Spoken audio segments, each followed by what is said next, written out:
एक पुजारी असतो, देवाचा खूप भक्त, महादेवाचा खूप भक्त असतो.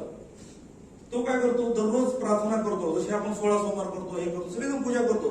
दररोज म्हणतो महादेवाला, मंदिराचा पुजारी, महादेवा माझी ना 5 कोटीची लॉटरी लागू दे, 5 कोटीची लॉटरी लागू दे. इतकी तळमळ करतो, सगळं करतो. पण त्याची काय लॉटरी लागेल 10 वर्षानंतर अचानक हार्ट अटॅक येतो आणि तो जातो, मरतो. आणि स्वर्गात गेल्यावर कंप्लेंट करायला चालू करतो, महादेवा मी खूप नाराज आहे तुमच्यावर, मी खूप नाराज आहे, मी इतकी तळमळीने तुमची सेवा केली, पण तुम्ही मला काही 5 कोटीची लॉटरी लावलीच नाही. देव म्हणला, अरे बाळा तुला मला लॉटरी 100% लावायची होती रे, पहिले तू लॉटरीचं तिकीट का घेत नव्हतास ते मला सांग. आणि लॉटरीचं तिकीट म्हणजे ई बायबल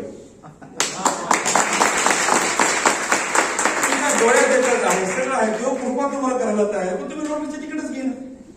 आता मला लॉटरीचं तिकीट नाही म्हणणार, कारण कसं याच्यात मेहनत करावं लागते. लॉटरीचं तिकीट म्हणजे काय, लायसन्स मिळालं तुम्हाला काय मिळालं, दरवाजा ओपन झालाय. आता मध्ये जायचं नाही, तुम्ही ठरवा है ना, दरवाजा ओपन झालेला आहे. आता याच्यात खतच तळमेने किती काम करायचं, काय करायचं त्याचं ज्याचं ते ठरवायचंय.